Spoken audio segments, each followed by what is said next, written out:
Welcome to JustFeg Network TV, a place where you can get the latest information on things happening around the world.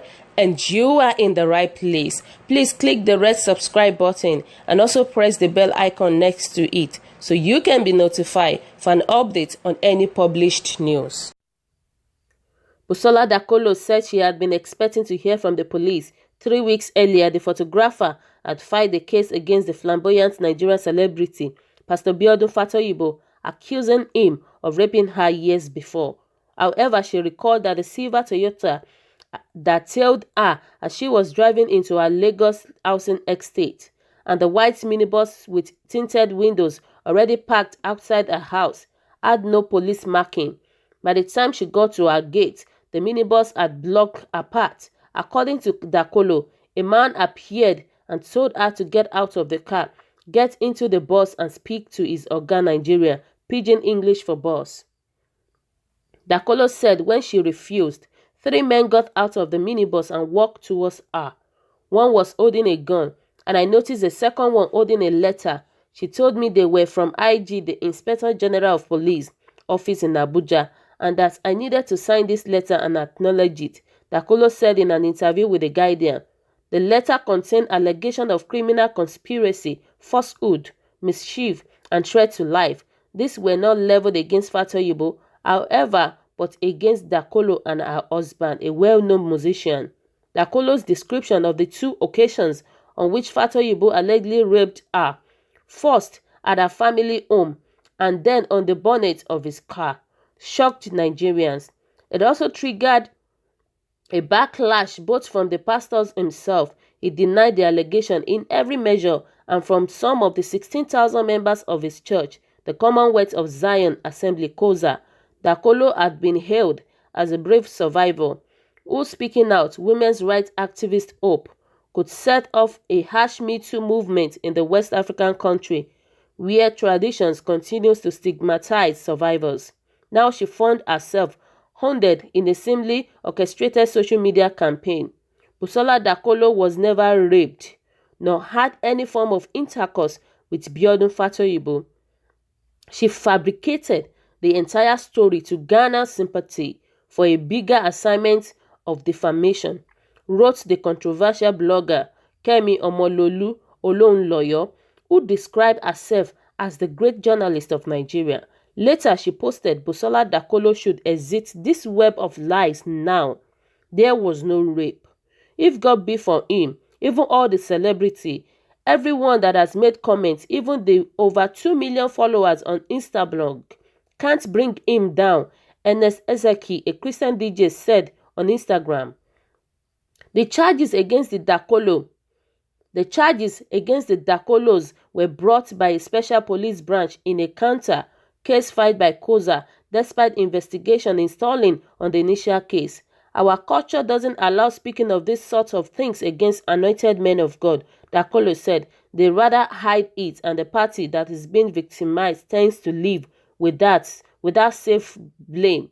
The damage on the survivor is extremely terrible. The society, the church, keeps sweeping things under the carpet. Fatoyibo returned to the pulpit on Sunday after a month's absence. As a Christian, you must face opposition. If God, who is holy and faithful, has enemies, you are sure going to have one, he told the congregation. Pastors are often revered in Nigerian society. Some leading church franchises with branches worldwide and congregation in the tens of thousands, building Anga-sized places of worship and flying around the private jet. Fatoyibo himself drives a Porsche.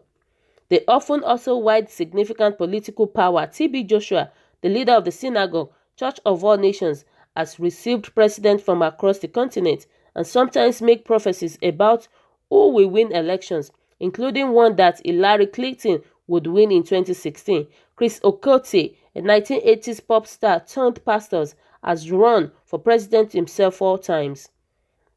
The country's vice president is a pastor at the Redeemed Christian Church of God, the country's most economically, politically important religious institution, according to the sociologist Ebenezer Obadare.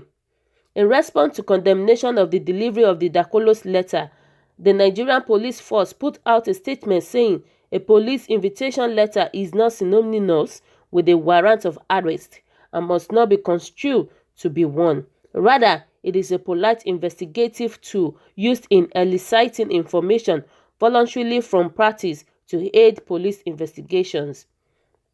However, Dakolo said it was extremely intimidating to have a gunman emerge from a darkened minibus, and that while she had eventually accused, she had been in shock. Is this what everybody goes through? Everyone that comes out to say their truth.